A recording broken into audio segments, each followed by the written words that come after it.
Selama ini publik hanya tahu Ammar Zoni terjerat kasus hukum. Tapi siapa sangka, tekanan, intimidasi, bahkan siksaan yang ia alami ternyata dilakukan oknum polisi, bukan atas kehendaknya sendiri, melainkan atas perintah seseorang yang ingin melihat Ammar terpuruk. Apakah Haldi suami Iris Bella ikut terlibat dalam dalang perintah ini? Lalu, siapakah dalang sebenarnya? Sebelum kita lanjut ceritanya, jangan lupa ya like dan subscribe channel Saka Bercerita. Jangan lupa menulis asal daerah kalian di kolom komen, supaya kita lebih kenal dan dekat. Silakan duduk yang nyaman karena ceritanya baru dimulai. Let's go! Aku, Hendra, berdiri di ujung lorong kantor polisi yang dingin dan remang. Nama lengkapku adalah Hendra Pratama, seorang anggota kepolisian yang sudah mengabdi lebih dari 10 tahun. Aku tahu bagaimana dunia ini bekerja, bagaimana kekuasaan bisa dijadikan alat untuk menekan, dan bagaimana orang bisa terjerat hanya karena berada di tempat yang salah, pada waktu yang salah. Tapi aku tidak pernah menyangka, pekerjaan yang kupikir sekadar menjalankan hukum akan berubah menjadi sesuatu yang lebih gelap, lebih menyakitkan, lebih manusiawi dalam sisi terburuknya. Hari itu, aku menerima laporan yang seakan datang dari langit, kasus narkoba yang menimpa Ammar Zoni, seorang aktor terkenal yang selama ini tampak begitu sempurna di layar kaca. Aku pernah melihat wajahnya di televisi, tersenyum manis, menyapa penggemarnya, namun hari ini, aku tahu wajah itu akan berubah.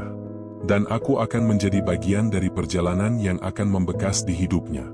Aku menatap berkas di tanganku, nama Ammar Zoni tertulis dengan tinta tebal, di samping foto terbaru yang tampak tak bersalah.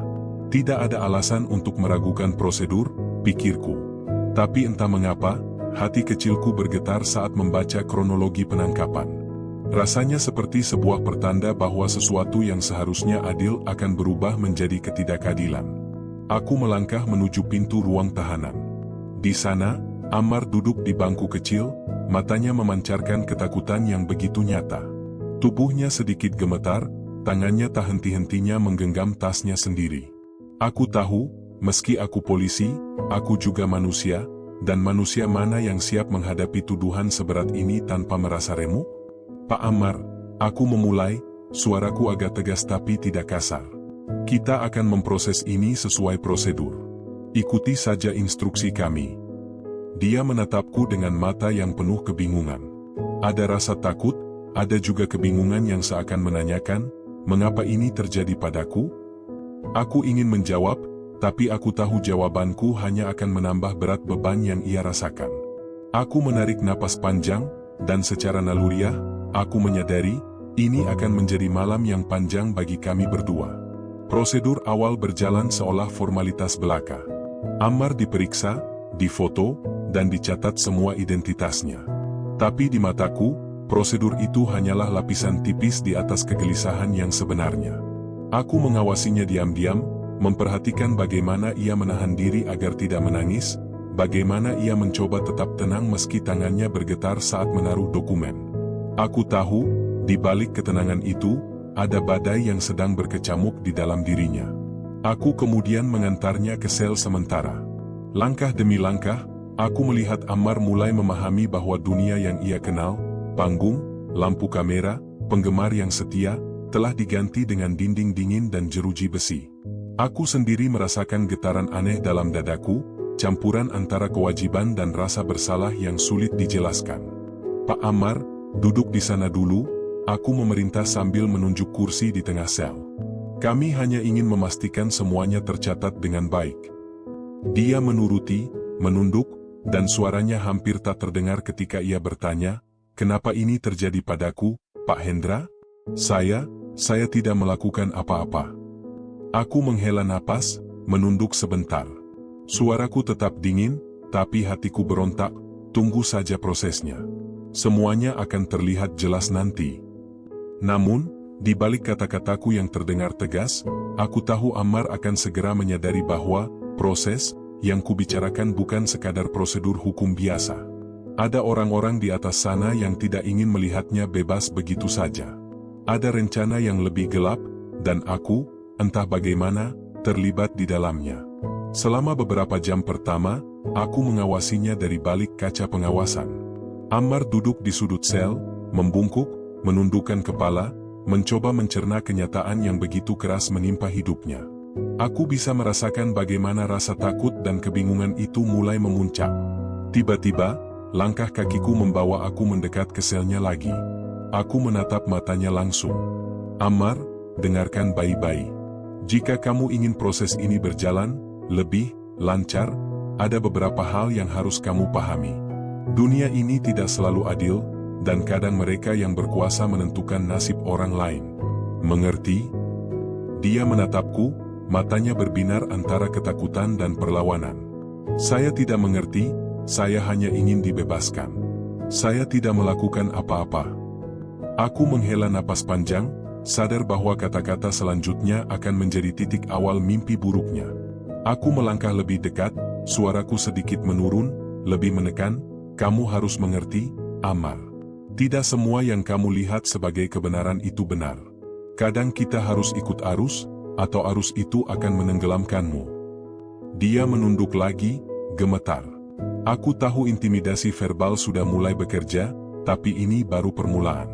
Aku menarik kursi, duduk di depannya. Suasana menjadi tegang. Tidak ada suara, hanya dengungan lampu dan detak jantung yang hampir terdengar jelas. Aku melihatnya mencoba menahan air mata, namun matanya tetap basah, wajahnya memerah, napasnya tersengal-sengal. Pak Hendra, suaranya hampir berbisik, saya tidak bisa melakukan apapun yang salah. Tolong, jangan. Aku menatapnya dalam diam. Aku tahu besok, lusa, dan minggu depan, semua ini akan menjadi lebih berat. Tapi aku juga sadar, aku memiliki peran, entah aku mau atau tidak, dalam menentukan seberapa banyak rasa sakit yang akan ia alami. Dan malam itu, di balik dinginnya jeruji besi, aku merasa sesuatu yang aneh. Rasa bersalah mulai menempel, tapi kewajiban dan perintah lebih kuat. Aku tahu, besok, aku harus lebih dekat lagi, lebih menekan lagi, demi kepentingan mereka yang ingin ia terjerat lebih dalam. Aku meninggalkan selnya dengan langkah berat, namun di balik semua itu, aku mencatat setiap gerakan, setiap ekspresi, setiap air mata Ammar. Karena aku tahu, semua itu akan menjadi saksi, dan mungkin, suatu hari, akan membalaskan segalanya. Malam itu, aku kembali ke mejaku. Aku menatap foto Ammar di berkas kasus. Dia tampak rapuh, ketakutan, namun ada sesuatu di matanya, sekilas keberanian yang tersembunyi di balik trauma. Aku tersentak sendiri, menyadari bahwa perjalanan ini tidak akan mudah, bagi siapapun di dalam ruangan itu.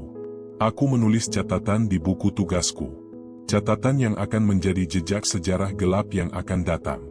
Catatan tentang siapa yang memerintah, siapa yang takut, dan siapa yang terjebak dalam labirin kekuasaan yang penuh dengan kepalsuan. Dan aku tahu, ini baru permulaan.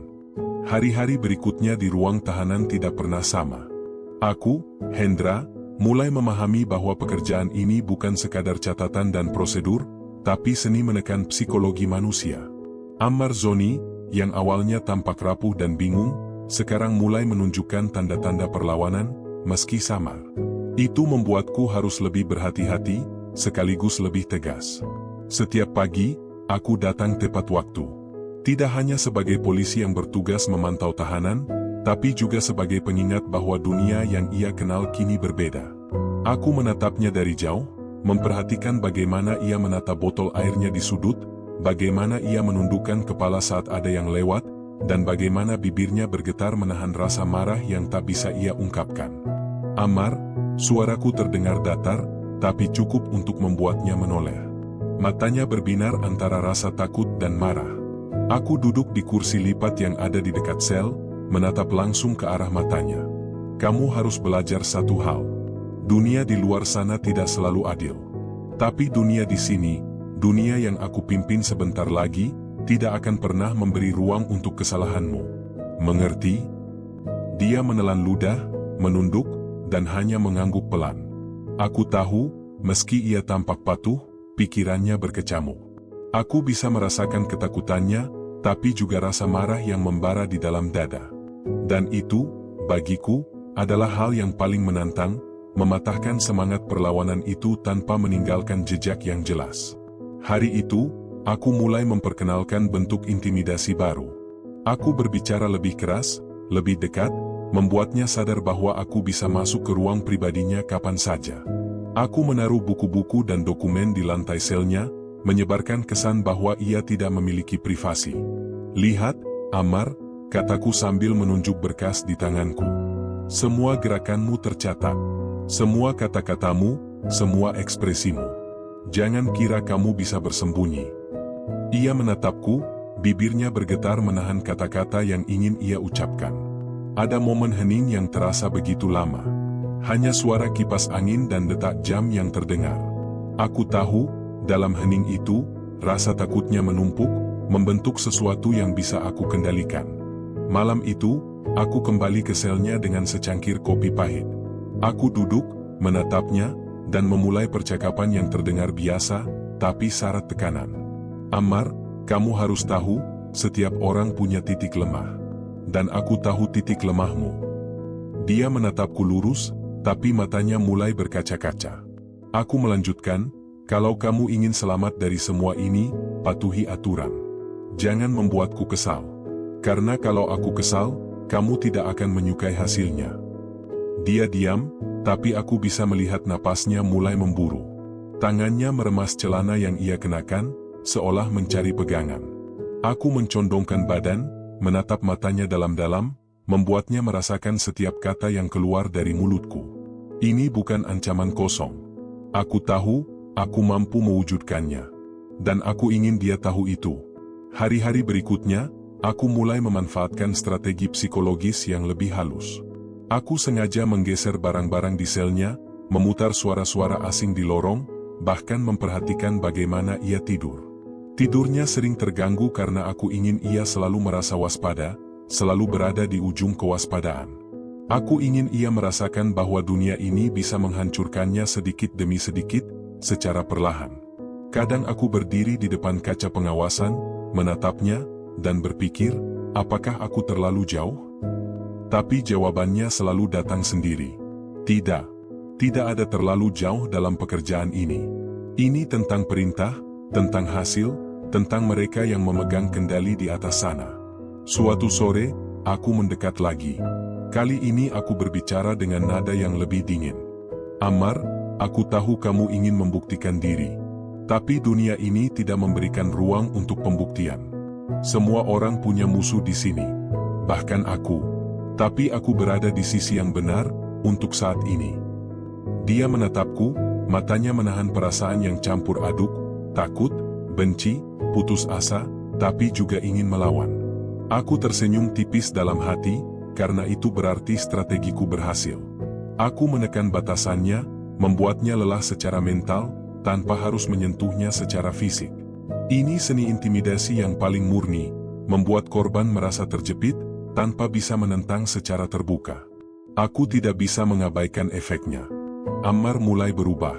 Cara ia menunduk, cara ia berbicara, bahkan cara ia menatap orang lain, semuanya berubah. Aku menyadari, setiap tindakan kecilku, kata-kata yang kuucapkan, gerakan yang kubuat, pandangan yang kuarahkan, mempengaruhi mentalnya. Ia menjadi lebih pasif, lebih berhati-hati, dan itu membuat pekerjaanku lebih lancar. Namun, di balik semua itu, aku juga mulai melihat sisi manusiawinya. Ada momen ketika ia menatap langit-langit sel, matanya kosong tapi penuh harapan. Ia mencoba menahan tangis, mencoba tetap kuat.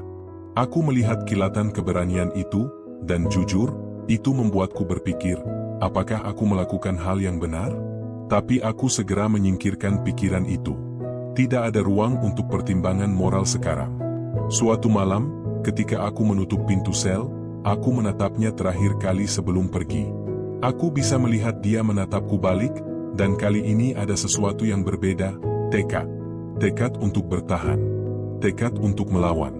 Aku tahu, ini akan menjadi pertarungan panjang, bukan hanya antara hukum dan terdakwa, tapi antara manusia dan tekanan psikologis yang begitu kuat.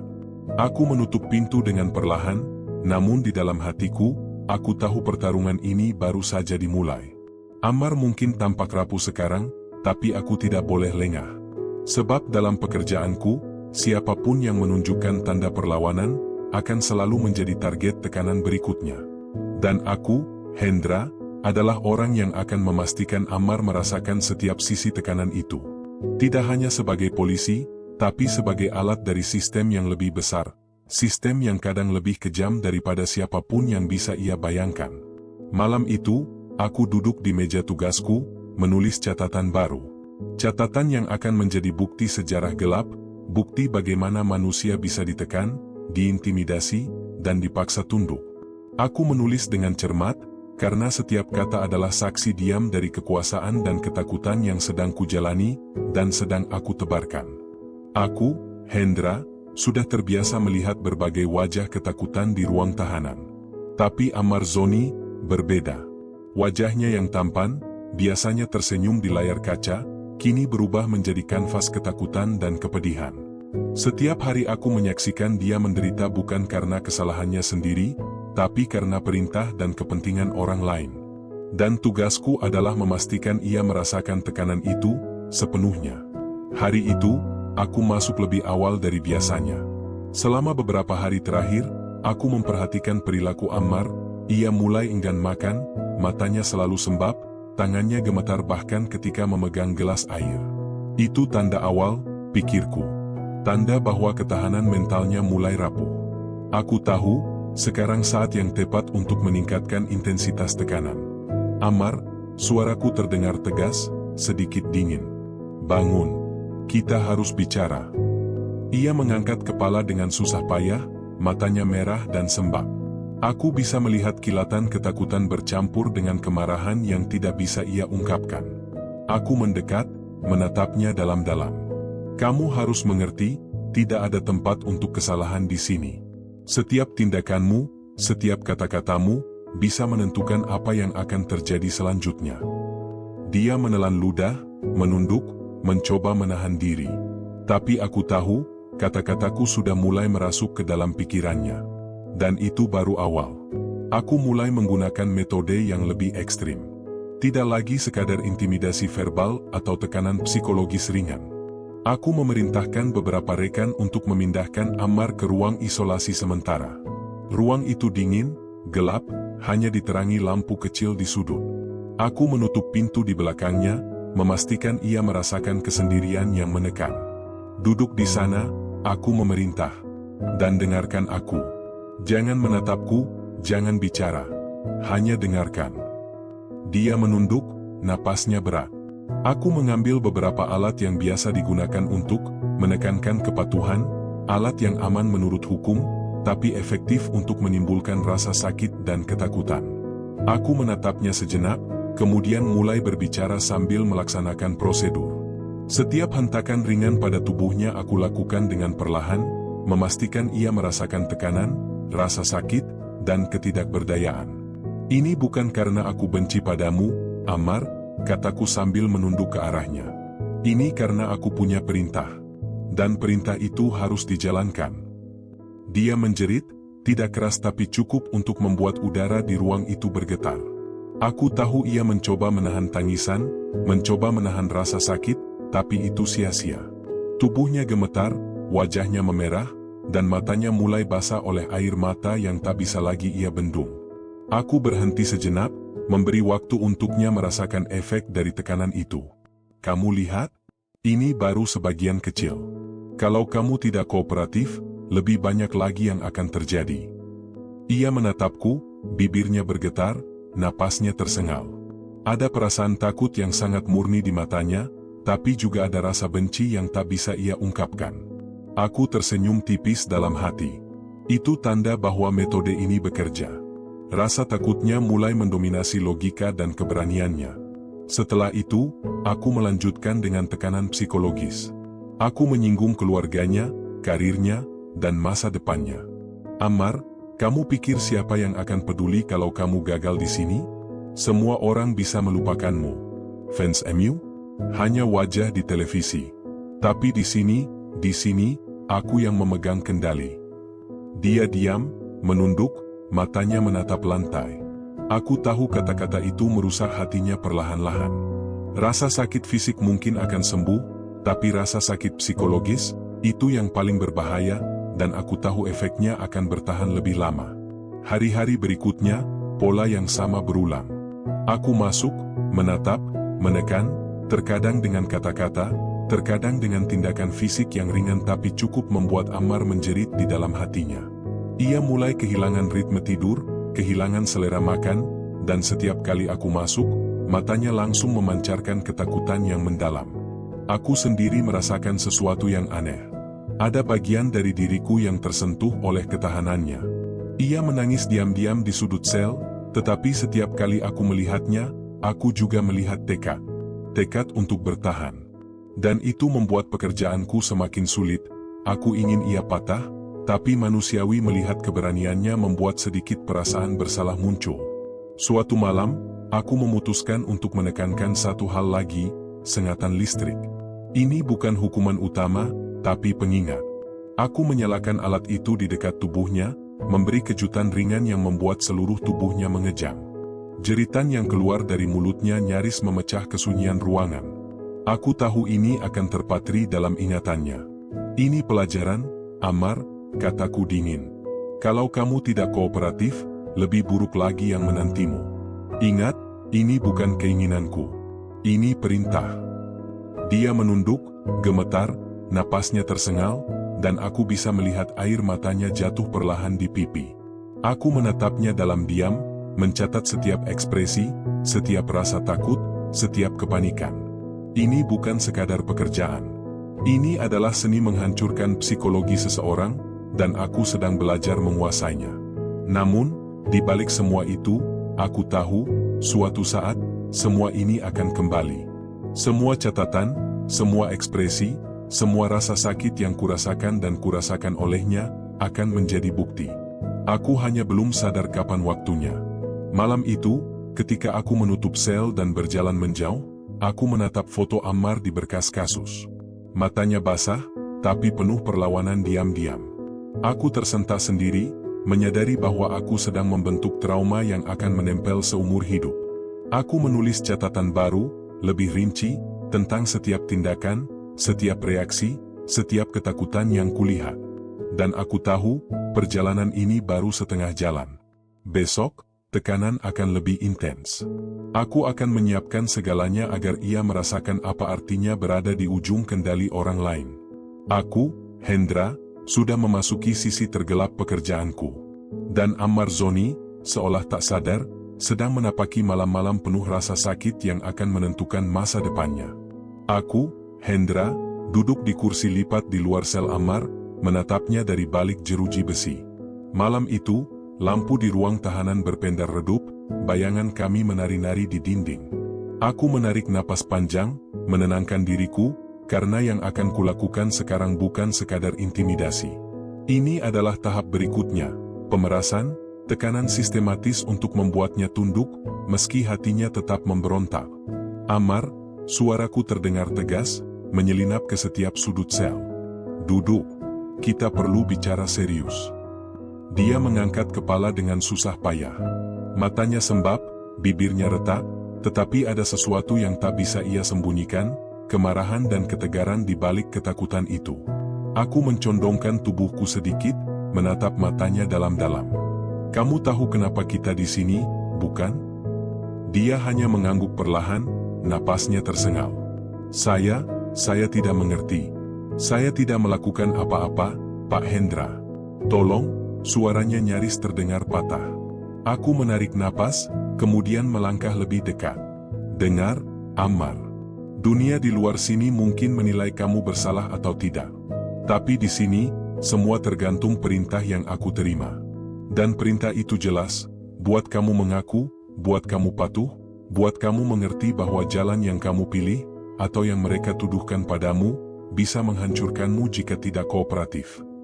Aku menatap matanya, menahan rasa bersalah yang sesekali muncul, karena aku tahu efek dari kata-kataku lebih dalam daripada pukulan fisik yang pernah kulakukan. Setiap kalimat adalah jebakan psikologis yang perlahan menghancurkan ketahanan mentalnya. Apa yang kalian mau dari saya? Tanyanya, suaranya bergetar. Saya tidak bisa mengaku kalau saya tidak melakukan apa-apa. Itu tidak adil. Aku tersenyum tipis, menggelengkan kepala. Itulah masalahmu, Ammar. Di dunia nyata, adil atau tidak selalu berpengaruh. Kadang yang menentukan adalah siapa yang mengendalikan keadaan. Dan sekarang, mereka mengendalikan keadaanmu. Aku mendekat lebih lagi, menurunkan suaraku sehingga hanya ia yang bisa mendengar. Kalau kamu menandatangani dokumen itu, semua ini bisa lebih cepat selesai. Kamu bisa pulang. Semua sakit ini bisa berhenti. Tapi kalau tidak, lebih banyak lagi yang akan kamu rasakan. Lebih lama, lebih menyakitkan. Matanya membesar, napasnya tersengal. Bibirnya retak, tetapi ia menolak untuk menundukkan kepala sepenuhnya. Ada ketegaran yang menahan rasa takutnya, meski jelas terlihat bahwa tekanan itu mulai menembus pertahanannya. Aku menatapnya lama, kemudian menekankan satu hal lagi. Ingat, Ammar. Aku tidak mengatur ini karena aku ingin menyakitimu. Aku melakukannya karena aku harus melakukannya. Perintah datang dari atas. Mereka yang memberi imbalan tertentu, mereka tidak ingin kamu bebas. Mereka ingin hukumannya lebih berat, supaya pelajaran yang mereka maksudkan terasa seumur hidup. Dia menelan ludah, bibirnya gemetar. Air mata mulai jatuh dari sudut matanya, namun ia tetap menahan tangis keras. Itu membuatku teringat, metode psikologis ini paling efektif. Rasa takut yang perlahan menyusup ke dalam logika dan hatinya, membuatnya berpikir dua kali sebelum menolak. Beberapa jam berikutnya, aku kembali memasuki sel. Kali ini aku membawa dokumen yang harus ditandatangani Ammar. Lihat ini, Ammar, kataku sambil menaruh berkas di depannya. Kalau kamu menandatangani ini, semua tekanan yang kamu rasakan sekarang akan berhenti. Tidak ada lagi jeritan, tidak ada lagi rasa takut, paling tidak untuk sementara. Dia menatap dokumen itu, kemudian menatapku. Tapi, saya tidak melakukan itu. Saya tidak mau mengaku melakukan sesuatu yang tidak saya lakukan. Itu seperti menghancurkan diri saya sendiri. Aku mencondongkan tubuh, menatap matanya dengan serius. Dan aku tahu itu sulit. Tapi kamu harus memilih, tahan sedikit sekarang, atau hancur lebih lama nanti. Kamu mengerti maksudku, bukan? Dia menunduk, diam. Aku tahu pikirannya berputar-putar, mencoba mencari jalan keluar yang tidak ada. Dan itu yang membuat pekerjaanku efektif. Aku tidak memaksanya dengan kekerasan fisik kali ini, tapi tekanan psikologis dan pemerasan ini jauh lebih berbahaya. Ia mulai mempertanyakan prinsip dan harga diri sendiri. Hari-hari berikutnya, aku memantau setiap gerakannya. Aku memastikan bahwa semua kebutuhan dasar, makanan, tidur, ruang untuk bergerak, selalu dalam kendali. Aku sengaja menunda sebagian, memberikan rasa tidak nyaman kecil tapi terus-menerus, sehingga ia selalu berada di tepi kewaspadaan. Aku juga mulai memanfaatkan rasa bersalah dan kepedulian terhadap orang lain. Ammar, kataku satu malam, kamu pikir keluargamu akan senang kalau semua ini berlarut-larut? Kalau mereka tahu kamu menolak kerjasama dan ini membuatmu lebih menderita? Dia menunduk, air mata mulai mengalir deras. Kata-kata itu berhasil menyusup ke dalam pikirannya, memicu dilema moral yang lebih berat daripada siksaan fisik sebelumnya. Aku tahu, ini adalah bagian yang paling efektif dari pemerasan. Membuat seseorang merasa bersalah atas hal-hal yang bukan salahnya, memaksanya tunduk demi mengurangi penderitaan yang ia alami. Suatu sore, aku mendekat lagi, menatap matanya yang lelah. Ammar, ini kesempatanmu. Tanda tangan saja. Aku jamin, rasa sakit ini bisa berhenti. Tidak ada yang akan tahu, tidak ada yang akan menilai. Ini hanya langkah kecil, supaya kamu bisa bertahan. Dia menatapku, napasnya tersengal, bibirnya retak. Ada perlawanan di sana, ada keberanian kecil, tapi jelas terlihat bahwa tekanan itu mulai melemahkan pertahanannya. Aku tersenyum tipis, karena aku tahu, metode ini efektif. Rasa takut, dilema moral, dan ketidakpastian masa depan telah menaklukkan sebagian logika dan keberaniannya. Tetapi, meski aku menekan dan memeras, ada satu hal yang tidak bisa aku hapus, tekadnya untuk bertahan. Aku melihat kilatan keberanian itu dalam matanya, meski ia berusaha menutupinya. Itu membuatku sadar, pekerjaan ini bukan sekadar menaklukkan tubuh atau emosi, tapi juga jiwa seseorang. Aku duduk kembali di kursi lipatku, menulis catatan harian. Setiap kata yang kucatat tentang reaksinya, setiap kali ia menolak dan menahan diri, menjadi bukti sejarah gelap yang sedang terbentuk. Aku tahu, suatu saat catatan ini bisa menjadi saksi dari apa yang terjadi, dan aku sudah memprediksi, tidak akan ada yang menilai ini adil. Malam itu, ketika aku meninggalkan sel, aku menatap kembali Ammar yang duduk di sudut, bibirnya retak, mata sembab, tubuh gemetar. Aku sadar, tekanan ini bukan hanya membuatnya lelah, tapi juga mengikis keyakinan dan harga dirinya. Dan aku, Hendra, berada di tengah semua ini, sebagai pelaksana perintah yang tidak sepenuhnya kusukai, tapi harus kulaksanakan. Aku menutup pintu sel dengan hati berat, mengetahui bahwa pemerasan dan tekanan moral ini baru permulaan. Besok, tekanan akan meningkat lagi. Dan Ammar akan semakin menyadari bahwa di dunia ini, kadang yang menentukan bukan kebenaran, tapi siapa yang berkuasa. Hari-hari di ruang tahanan telah membuatku, Ammar, berubah. Dari seorang yang hidup dengan dunia gemerlap lampu kamera, kini aku terperangkap di sel yang dingin, diteror bukan hanya oleh jeruji besi, tapi oleh seorang pria bernama Hendra, seorang oknum polisi yang selama ini menjadi bayangan menakutkan dalam hidupku. Namun, meski ketakutan dan rasa sakit terus menekanku, ada satu hal yang tetap hidup di dalam diriku, tekad untuk bertahan, untuk membuktikan kebenaran, dan untuk melawan, setidaknya dengan caraku sendiri. Aku duduk di sudut sel, menatap lantai yang dingin. Tanganku gemetar saat memegang pulpen dan buku catatan kecil yang kubawa diam-diam dari rumah tahanan. Catatan itu menjadi saksi bisu perjuanganku, setiap detik, setiap tekanan, setiap intimidasi yang kulalui. Di atas kertas itu, aku menulis semua yang kulihat dari Hendra, cara dia bergerak, kata-kata yang dia ucapkan, ekspresi wajahnya, bahkan pola ketika ia datang ke sel. Semua itu adalah data untuk strategi bertahan hidupku. Aku tahu, aku tidak bisa mengandalkan kekuatan fisik, itu jelas kalah. Tapi aku bisa mengandalkan akal, observasi, dan catatan ini. Jika aku bisa merekam pola, mungkin aku bisa menemukan celah. Mungkin ada sesuatu yang bisa kubawa ke pengadilan nanti. Hari itu, Hendra datang lebih awal dari biasanya. Ia menatapku dengan tatapan dingin yang selalu membuat jantungku berdegup kencang. Tapi aku sudah siap. Aku menunduk seolah pasrah, sambil tetap mencatat gerakannya secara diam-diam. Cara ia menaruh tangannya di meja, cara ia mengedipkan mata sebelum berbicara, hingga cara napasnya berubah ketika ia merasa tidak didengar. Semua itu kuamati dan kubuat catatan mental. Ammar, katanya, suaranya terdengar berat dan dingin, duduk. Kita perlu bicara.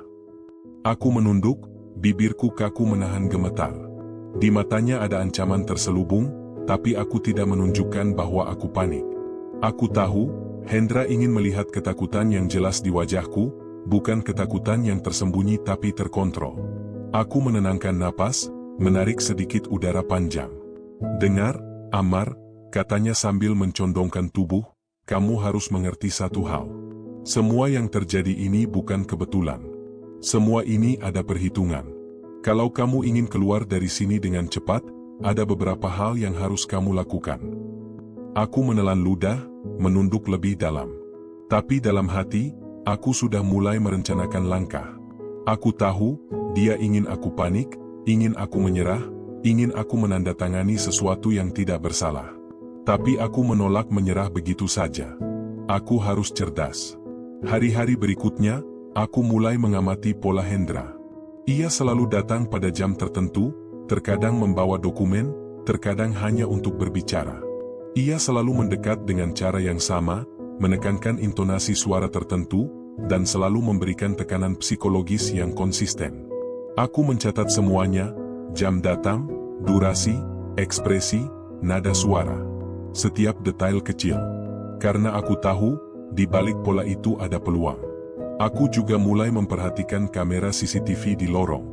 Dengan hati-hati, aku menanyakan prosedur akses rekaman, pura-pura penasaran, seolah ingin memahami proses administratif penahanan. Di balik rasa takut yang mencekik, aku menemukan celah.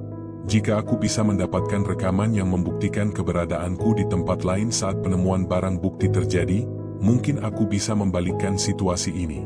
Selain itu, aku diam-diam menulis catatan rahasia tentang setiap siksaan dan intimidasi yang kulalui. Setiap pukulan ringan, setiap ancaman, setiap sengatan listrik yang diberikan oleh Hendra, semuanya kualihkan ke dalam kata-kata. Ini bukan hanya untukku, tapi untuk bukti. Suatu hari nanti, catatan ini akan menjadi saksi bisu dari ketidakadilan yang menimpaku. Aku juga mulai memanfaatkan momen ketika Hendra lengah. Kadang ia terlalu percaya diri, terlalu fokus pada intimidasi verbal. Aku memanfaatkan detik-detik itu untuk memperhatikan pola penguncian pintu, jalur patroli, bahkan cara ia menaruh alat komunikasi. Semua itu kubuat dalam catatan rinci. Namun, bukan berarti aku tidak merasakan tekanan. Setiap hari adalah pertarungan mental. Setiap kata Hendra, setiap tatapannya, setiap ancamannya, semuanya menekan, menghancurkan, membuatku merasa hampir putus asa. Tetapi aku menahan diri. Aku tahu, putus asa adalah kematian kecil dalam diriku, kematian yang Hendra ingin aku rasakan. Suatu malam, ketika sel hampir kosong dan hanya ada aku dan Hendra, ia mendekat dengan nada serius. "Ammar, kamu harus memilih. Kerjasama atau lebih banyak sakit menantimu. Ini bukan pilihan yang mudah, tapi dunia ini bukan tempat yang mudah juga." Aku menatapnya, napasku tersengal, tetapi dalam hatiku ada rencana yang sudah matang. Aku tidak akan menyerah. Aku akan memanfaatkan semua kelemahan sistem, semua pola yang kulihat, semua catatan rahasia ini, untuk membalikkan keadaan. Aku tahu, jalan ini penuh risiko, tetapi aku tidak punya pilihan lain. Hari-hari berikutnya, aku mulai menyusun strategi lebih kompleks. Aku membuat catatan khusus untuk setiap perintah Hendra, setiap ancaman, setiap siksaan, dan setiap momen tekanan. Aku menandai pola yang bisa menjadi bukti, mencatat nama-nama petugas yang terlibat, waktu kejadian, bahkan detail kecil seperti suara, gerakan, dan ekspresi wajah. Semua itu kuorganisir diam-diam, menyusun arsip rahasia yang hanya aku yang tahu. Aku juga mulai mempersiapkan pertanyaan-pertanyaan yang akan kubawa saat persidangan nanti. Bagaimana aku akan menunjukkan bahwa barang bukti direkayasa, bagaimana aku bisa membuktikan bahwa aku tidak berada di tempat kejadian, dan bagaimana aku bisa mengungkap kebenaran tentang Hendra, tanpa membahayakan diriku lebih jauh. Dan meski tekanan mental dan fisik terus datang, aku merasa ada harapan yang tumbuh perlahan. Harapan itu bukan hanya untuk diriku sendiri, tapi untuk kebenaran, untuk keadilan, dan untuk menghentikan kekuasaan yang disalahgunakan oleh orang-orang seperti Hendra. Di malam yang dingin itu, aku menatap langit-langit sel, menahan rasa sakit, menahan air mata, dan berbisik dalam hati, aku tidak akan menyerah. Aku akan bertahan. Dan suatu hari nanti, semua ini akan terungkap. Aku tahu, pertarungan ini belum selesai. Malah, ini baru permulaan dari strategi panjang yang akan kulakukan untuk melawan tekanan Hendra dan sistem yang mencoba menekanku. Tapi untuk pertama kalinya, aku merasa memiliki kekuatan. Bukan kekuatan fisik, tapi kekuatan akal, perencanaan, dan tekad. Aku menutup buku catatanku, menarik napas panjang, dan menatap pintu sel yang terkunci. Aku tahu, di balik pintu itu, Hendra mungkin sedang menunggu untuk memberi tekanan berikutnya. Tapi aku siap. Aku lebih waspada, lebih cerdas, dan lebih siap untuk melawan setiap langkahnya. Hari itu, ruang sidang dipenuhi ketegangan yang hampir bisa dipotong dengan pisau. Aku, Hendra, berdiri di ruang saksi dengan tubuh tegap, meski jantungku berdetak lebih cepat daripada biasanya. Semua mata tertuju padaku, hakim, jaksa, pengacara, bahkan Ammar Zoni sendiri, yang duduk di kursi terdakwa dengan wajah tegang tapi matanya tetap menatapku. Aku menelan ludah, mencoba menenangkan diri. Aku tahu, setiap kata yang kuucapkan sekarang akan menjadi titik balik, bukan hanya bagi Ammar, tapi juga bagi diriku sendiri. Selama ini aku menjalankan perintah, menyiksa, menekan, memeras, semua demi kepentingan seseorang di atas. Tapi hari ini, aku berada di depan hukum. Dan tidak ada yang bisa aku bohongi. Hakim memandangku serius. "Saksi Hendra Pratama, Apakah Anda bersedia memberikan kesaksian secara jujur terkait kasus ini? Aku mengangguk. Suaraku terdengar tegas, meski sedikit bergetar. Saya bersaksi jujur, Yang Mulia. Pengacara Ammar menatapku dengan intens, seolah membaca seluruh isi pikiranku. Ia menunggu pengakuan yang selama ini tersembunyi, kebenaran yang akan mengubah seluruh jalannya kasus. Aku menarik napas panjang. Ini saatnya. Apa yang Anda lakukan terhadap terdakwa selama penahanan? Tanya hakim.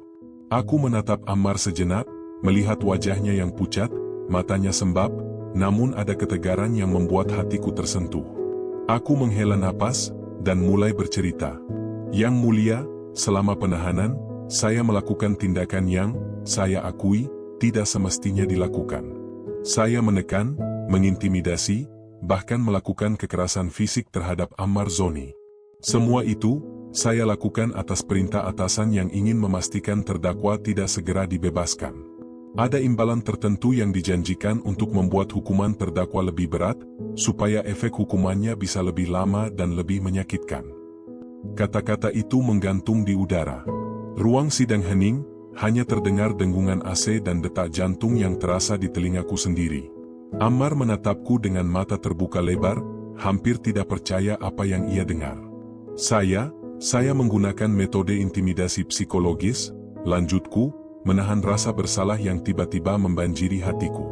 Saya memperhatikan setiap gerakan terdakwa, setiap ekspresi, setiap kata-kata yang diucapkannya. Saya sengaja membuatnya merasa terancam, takut, dan tidak berdaya. Kadang saya mengubah jadwal kunjungan, menunda kebutuhan dasar, bahkan menggunakan sengatan listrik ringan, semua demi membuat tekanan mental yang konstan. Aku menatap hakim, lalu Ammar. Air mataku hampir jatuh saat mengingat wajahnya yang penuh ketakutan, gemetar, dan menderita selama itu. Saya menyesal. Dan saya sadar, ini salah. Semua ini, tidak adil bagi Ammar. Barang bukti yang dituduhkan kepadanya, yaitu sabu 100 gram, tidak pernah ditemukan padanya secara nyata. Semua itu direkayasa oleh pihak tertentu di kepolisian untuk kepentingan pribadi, bukan karena fakta. Aku mendengar desisan kecil dari beberapa pengunjung sidang. Ada yang tercengang, ada yang mulai berbisik. Ammar menatapku dengan campuran antara kemarahan, lega, dan bingung. Ia menatapku seolah ingin bertanya, "Mengapa baru sekarang kau mengaku?" Tapi aku tahu, jawaban itu tidak penting. Yang penting adalah kebenaran mulai muncul ke permukaan. Jaksa menatapku tajam. Apakah Anda menyadari konsekuensi hukum dari pengakuan Anda ini? Aku mengangguk. Ya, Yang Mulia. Saya sadar. Dan saya siap mempertanggungjawabkannya. Saya tidak bisa menutup mata lagi. Ammar Zoni, selama penahanan, mengalami siksaan, intimidasi, dan pemerasan karena perintah seseorang yang ingin memperberat hukumannya. Suasana semakin tegang. Ammar menunduk sejenak, menatap tangannya sendiri, napasnya masih berat. Aku tahu, pengakuanku ini membuatnya lega sekaligus marah. Aku juga tahu, ini bisa menjadi awal pembalikan arah kasus. Pengacara Ammar maju, suaranya tegas tapi penuh empati. Bapak Hendra, bisakah Anda menjelaskan secara rinci tekanan apa yang diterima Ammar? Bagaimana siksaan dan intimidasi itu dilakukan? Aku mengangguk lagi. Yang Mulia, Ammar dipukuli ringan, dijaga ketat, tidur terganggu, dan dipaksa menghadapi tekanan psikologis terus-menerus. Ia diintimidasi agar menandatangani dokumen yang tidak sesuai kenyataan. Bahkan saya melakukan sengatan listrik ringan untuk menakutinya. Semua ini dilakukan agar ia terlihat bersalah dan tidak segera dibebaskan, supaya hukuman yang diterimanya lebih berat. Saya menyesal, tapi saya melakukannya karena perintah atasan, yang menjanjikan imbalan jika target tercapai. Aku menatap Ammar lagi. Matanya merah, sembab, tapi ada kilatan air mata yang jatuh perlahan. Ia menunduk, tetapi kali ini ada rasa lega yang tidak bisa ia sembunyikan.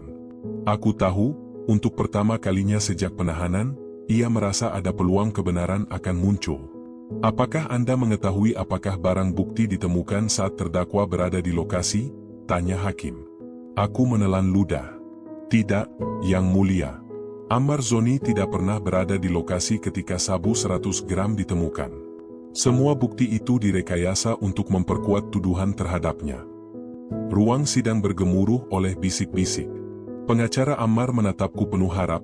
Ammar menatapku dengan mata yang masih terisi air mata, tapi ada secercah senyum tipis di bibirnya. Aku menunduk, menahan rasa bersalah yang membakar dada. "Ammar, saya minta maaf," ucapku lirih, hampir terdengar oleh ruang sidang saja. "Semua yang saya lakukan padamu, salah. Tidak pantas. Dan saya bersaksi sekarang supaya kebenaran bisa terbuka. Saya menyesal."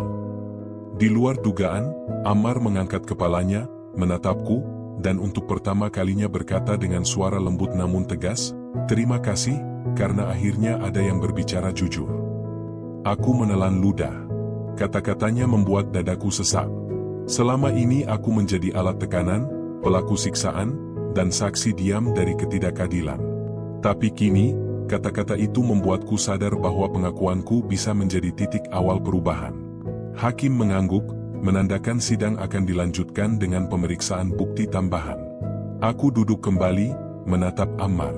Ia menatapku balik, kali ini dengan pandangan campuran antara harapan, waspada, dan kepercayaan tipis. Aku tahu, perjalanan ini belum selesai. Tapi untuk pertama kalinya, kebenaran mulai terlihat di permukaan.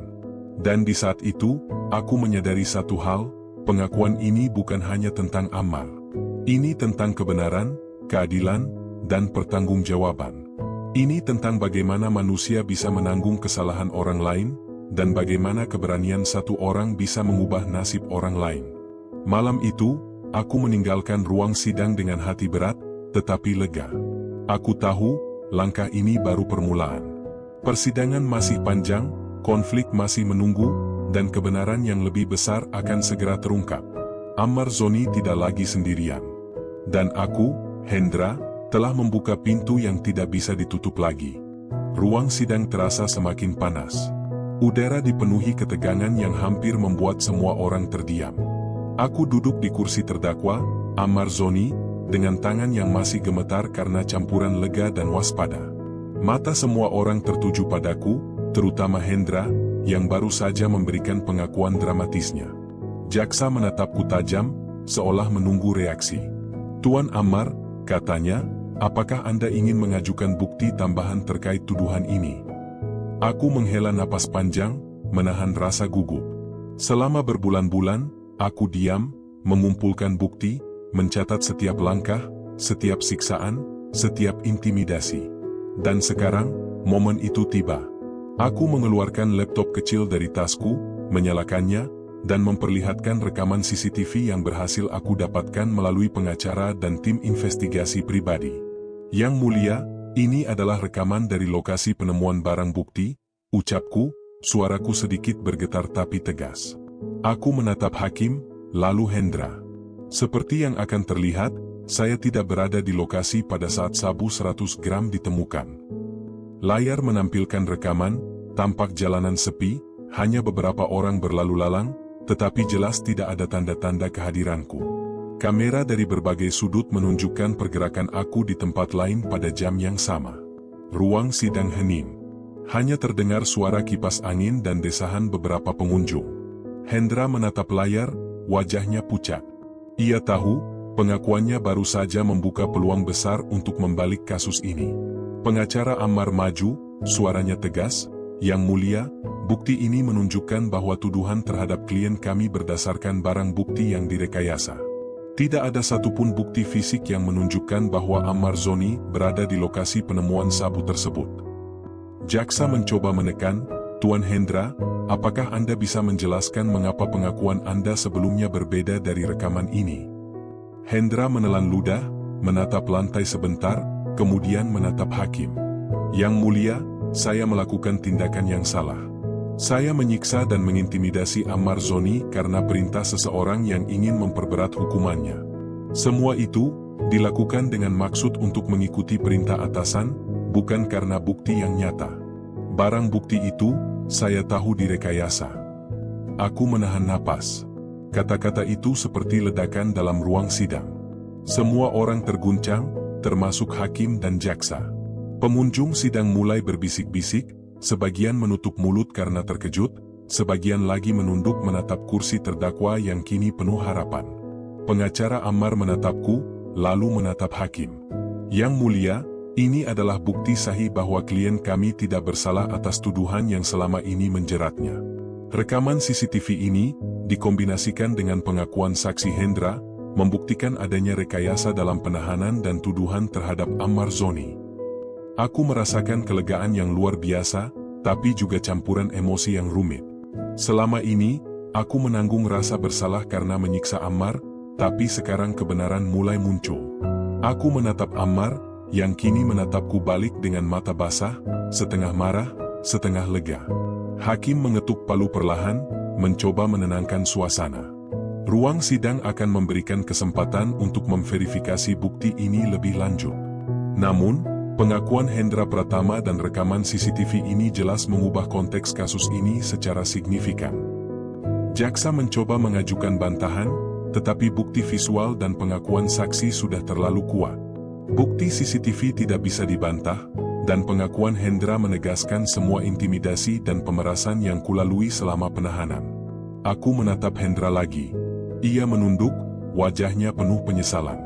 Kata-katanya sebelumnya, pengakuan tentang siksaan, intimidasi, dan pemerasan, kini menjadi saksi tak terbantahkan terhadap ketidakadilan yang menimpaku. Aku tahu, meski ia pelaku tekanan, ia juga manusia yang akhirnya memilih untuk jujur. Pengacara Ammar melanjutkan dengan presentasi bukti tambahan. Laporan medis yang menunjukkan bekas siksaan ringan, catatan harian yang kupegang, dan catatan Hendra sendiri yang disertakan sebagai bukti resmi. Semua ini menambah bobot kasus. Ruang sidang kembali hening, ketegangan terasa mencekam. Hakim memandangku, kemudian Hendra, dan berkata, ini adalah kasus yang serius. Integritas pihak kepolisian telah dipertanyakan, dan tekanan yang dialami terdakwa akan menjadi pertimbangan penting dalam keputusan selanjutnya. Aku merasakan napasku mulai stabil, tapi hatiku masih berdebar kencang. Selama ini, aku terjebak dalam ketakutan dan tekanan, dan sekarang, untuk pertama kalinya, aku melihat secercah harapan. Harapan bahwa kebenaran bisa menang, bahwa keadilan masih mungkin ditegakkan. Hendra menatapku, bibirnya bergetar sedikit, seolah ingin mengatakan sesuatu, tapi ia menahan diri. Aku tahu, pengakuannya hari ini bukan sekadar mengubah kasusku, tapi juga membawa konsekuensi besar bagi dirinya sendiri. Namun aku juga tahu, tanpa pengakuannya, bukti rekayasa ini mungkin tidak akan pernah muncul. Aku menunduk sebentar, menatap tanganku sendiri. Selama berbulan-bulan, aku merasa tak berdaya, diperas, dan diintimidasi. Tapi sekarang, semua itu mulai menemukan jalannya. Bukti dan pengakuan Hendra membuka pintu bagi kebenaran. Ruang sidang mulai bergerak, hakim memberikan instruksi untuk memverifikasi bukti lebih lanjut, dan aku tahu, jalannya kasus kini berubah. Ammar Zoni bukan lagi terdakwa yang sendirian di bawah tekanan, tapi korban ketidakadilan yang kini memiliki bukti kuat untuk membela dirinya. Dan di saat itu, aku menyadari sesuatu, kebenaran, meski tertunda, tidak bisa disembunyikan selamanya. Setiap siksaan, setiap intimidasi, setiap tekanan yang dilakukan Hendra, semuanya kini terang benderang di hadapan hukum. Aku menatap Hendra sekali lagi. Matanya menunduk, wajahnya penuh penyesalan. Aku menahan amarah dan air mata sekaligus. Aku tahu, perjalanan ini belum selesai sepenuhnya, tetapi hari ini adalah kemenangan pertama. Kemenangan atas ketidakadilan, atas intimidasi, dan atas kebohongan yang selama ini menjerat hidupku. Dan aku tahu, setelah pengakuan ini, akan ada babak baru, pertanggungjawaban bagi mereka yang menyalahgunakan kekuasaan, serta langkah-langkah terakhir untuk memastikan keadilan ditegakkan sepenuhnya. Ruang sidang terasa panas, bukan karena suhu, tapi karena ketegangan yang melayang di udara. Semua mata tertuju pada Ammar Zoni dan aku, Hendra, yang berdiri sebagai saksi. Setiap detik terasa berat, setiap bisikan terdengar menekan, dan setiap pandangan seolah menembus jiwa. Hakim mengetuk palu, mencoba menenangkan ruang yang penuh desah dan bisik. Sidang akan dilanjutkan. Semua pihak diminta berkonsentrasi pada fakta yang telah dihadirkan. Aku menatap Ammar. Matanya sembab, bibirnya retak, tetapi sorot mata itu penuh tekad. Aku tahu, ia siap menghadapi puncak pertempuran ini. Bukan lagi intimidasi, bukan lagi tekanan, tapi konfrontasi langsung dengan kebenaran. Pengacara Ammar maju, menatap hakim, lalu menatapku.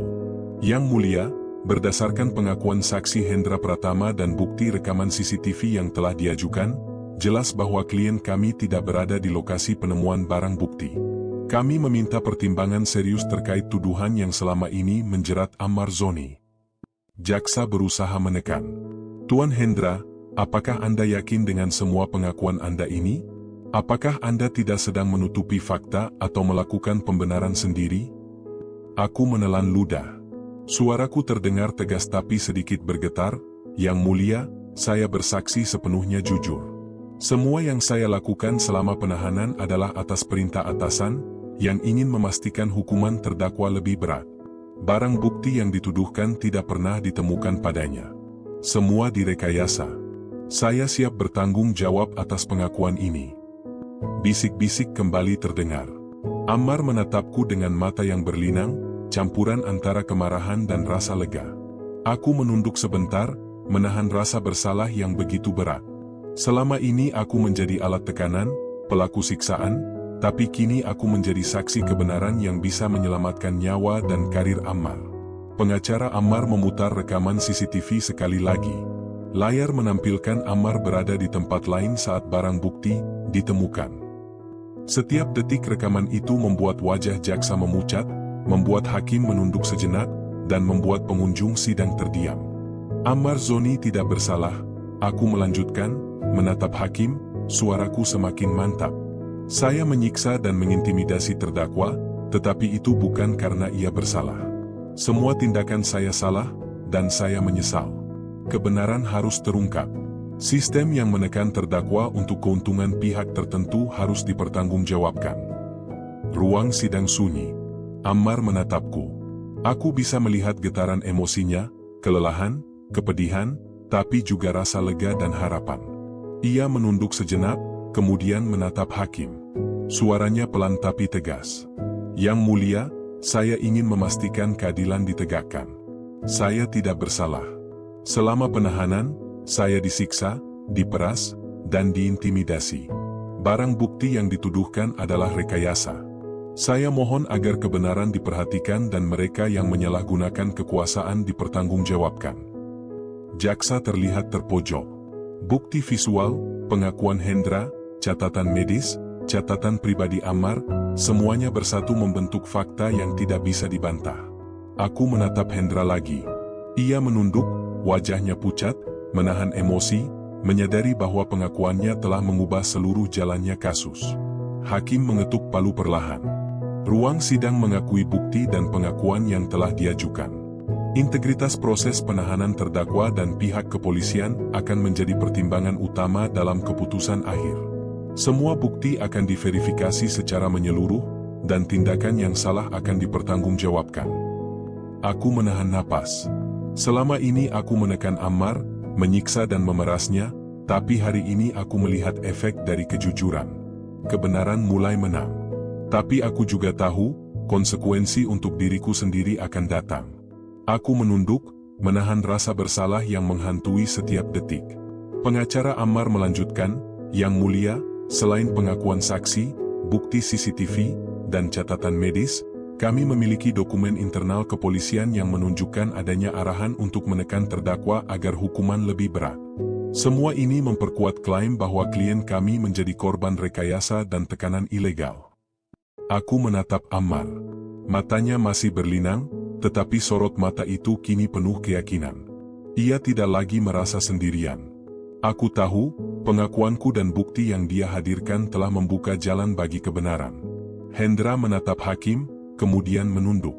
Suaranya lirih namun jelas, saya menyesal. Semua yang saya lakukan salah. Saya berharap pengakuan ini bisa menjadi pelajaran dan kebenaran bisa ditegakkan. Ammar menatapku, matanya penuh campuran amarah dan terima kasih. Aku mengangguk pelan, menahan emosi yang sudah menumpuk selama berbulan-bulan. Selama ini aku menjadi simbol ketidakadilan, tapi kini aku menjadi bagian dari proses kebenaran. Ruang sidang kembali hening, tapi ketegangan telah berubah menjadi sesuatu yang lebih konstruktif. Semua orang menyadari, ini bukan sekadar kasus narkoba biasa. Ini adalah kasus tentang penyalahgunaan kekuasaan, tentang intimidasi sistemik, dan tentang keberanian satu orang untuk bertahan dan mengungkap kebenaran. Hakim menunduk sejenak, kemudian mengetuk palu. Sidang akan dilanjutkan dengan pemeriksaan bukti dan evaluasi integritas pihak kepolisian. Keputusan akhir akan mempertimbangkan semua pengakuan, bukti, dan tindakan yang salah. Aku duduk kembali, menatap Ammar. Ia menatapku balik, kali ini dengan pandangan yang berbeda, lebih tegas, lebih percaya, dan lebih kuat. Aku tahu, perjalanan ini belum selesai sepenuhnya, tapi puncak konflik emosional dan hukum telah tercapai. Di saat itu, aku menyadari satu hal, kebenaran tidak bisa ditekan selamanya. Bahkan intimidasi, siksaan, dan tekanan sistemik pun akhirnya akan runtuh di hadapan fakta yang jelas. Hari ini, Ammar Zoni menunjukkan bahwa keteguhan hati dan keberanian untuk menghadapi ketidakadilan bisa mengalahkan segala intimidasi. Aku menunduk sejenak, menarik napas panjang, dan menatap seluruh ruang sidang. Semua orang sadar, momen ini adalah titik balik. Titik di mana kebenaran menang, dan mereka yang menyalahgunakan kekuasaan harus mempertanggungjawabkan perbuatannya. Ruang sidang terasa seperti bom waktu yang perlahan meledak. Setiap detik yang berlalu membuat atmosfer semakin tegang, tetapi juga penuh kelegaan. Aku, Ammar Zoni, duduk di kursi terdakwa dengan tubuh lelah, tetapi hatiku mulai merasakan secercah harapan. Selama berbulan-bulan, aku hidup dalam ketakutan, siksaan, dan intimidasi yang dilakukan Hendra serta pihak yang menyuruhnya. Kini, semuanya mulai terungkap ke permukaan. Hakim mengetuk palu perlahan, menenangkan ruang sidang. Sidang hari ini akan fokus pada evaluasi bukti tambahan dan pengaruhnya terhadap integritas penahanan terdakwa. Jaksa terlihat tegang. Beberapa rekan mereka menatap Hendra, yang duduk dengan wajah pucat tapi tampak lega karena telah mengakui semua tindakannya. Bukti rekaman CCTV, catatan medis, dokumen internal kepolisian, dan pengakuan saksi Hendra kini menjadi fondasi yang kuat bagi pembalikan kasus ini. Pengacaraku maju, dengan tegas mempresentasikan semua bukti. Yang Mulia, berdasarkan pengakuan Hendra Pratama dan bukti visual serta dokumen yang diajukan, jelas bahwa klien kami menjadi korban rekayasa.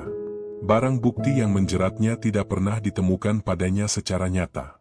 Semua tindakan penyiksaan dan intimidasi yang dialami terdakwa merupakan pelanggaran serius terhadap hukum dan hak asasi manusia. Aku menatap Hendra. Matanya menunduk, penuh penyesalan. Kata-katanya di sidang sebelumnya masih terngiang di telingaku, pengakuan tentang siksaan, pemerasan, dan intimidasi yang ia lakukan atas perintah seseorang demi keuntungan pihak tertentu. Sekarang, konsekuensi dari tindakannya mulai terlihat, tetapi bagi diriku, ini adalah kesempatan untuk membersihkan nama. Hakim menatap catatan yang telah diserahkan pengacara.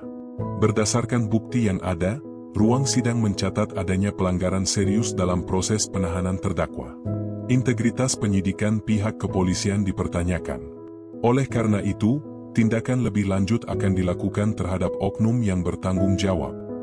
Ruang sidang bergemuruh dengan bisik-bisik. Para wartawan mencatat setiap kata, kamera merekam setiap ekspresi.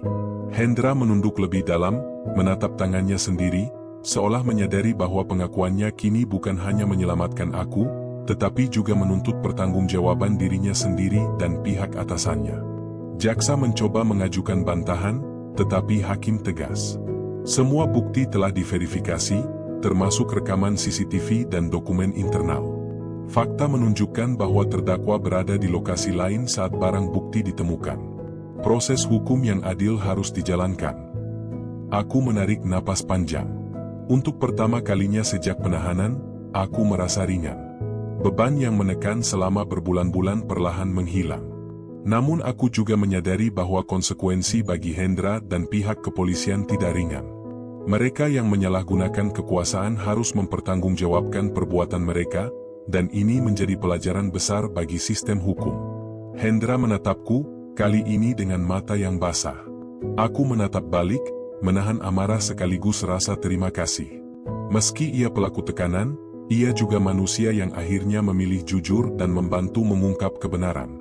Pengacaraku melanjutkan, kami meminta agar semua tindakan yang merugikan terdakwa, termasuk penyiksaan, intimidasi, dan pemerasan, dipertimbangkan secara serius dalam proses hukum ini. Klien kami telah menjadi korban sistem yang korup dan manipulatif.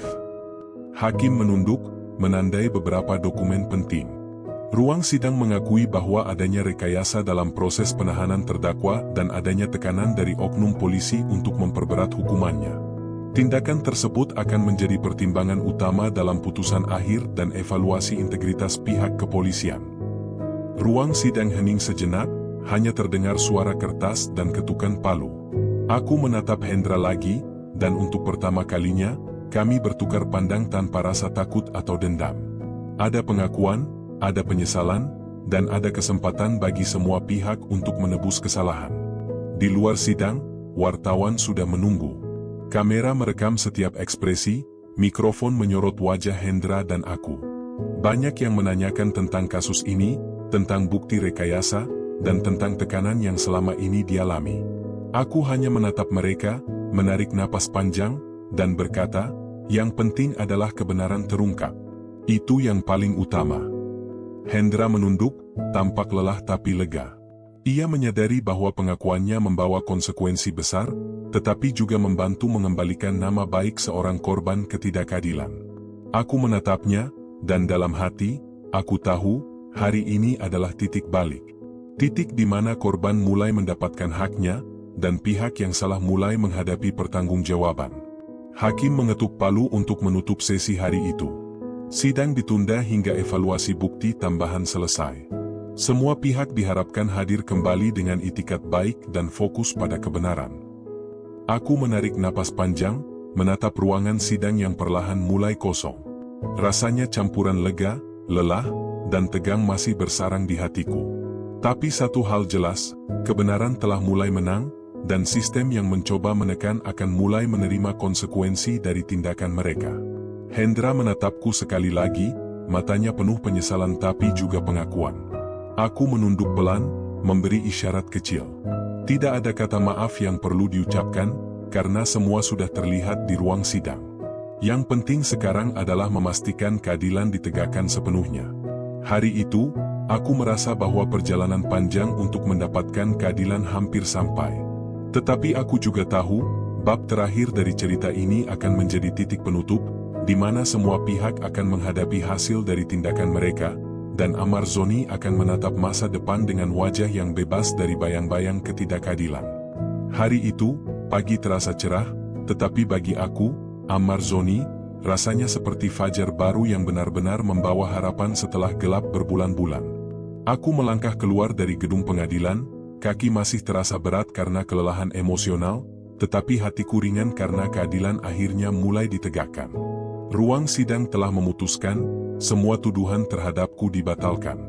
Rekayasa barang bukti, pengakuan Hendra tentang siksaan dan intimidasi, bukti CCTV yang menegaskan bahwa aku tidak berada di lokasi saat barang bukti ditemukan. Semua ini menjadi dasar keputusan hakim. Aku bebas. Nama baikku dikembalikan. Aku menatap sekeliling. Para wartawan yang sebelumnya menunggu di halaman pengadilan kini bersorak, merekam setiap langkahku, setiap ekspresi wajahku. Ada yang tersenyum, ada yang menangis, tetapi ada satu hal yang jelas, aku bukan lagi korban yang sendirian. Aku adalah orang yang selamat dari ketidakadilan, dan semua bukti yang dikumpulkan selama berbulan-bulan menjadi saksi bisu dari kebenaran. Hendra berdiri di dekat pintu ruang sidang, wajahnya pucat, mata sembab, namun ada rasa lega yang terpancar. Aku menatapnya. Ia telah mengaku, mengungkapkan semua siksaan, intimidasi, dan pemerasan yang dilakukan demi perintah atasannya. Ia menanggung konsekuensi untuk kebenaran yang terungkap. Aku melangkah mendekat.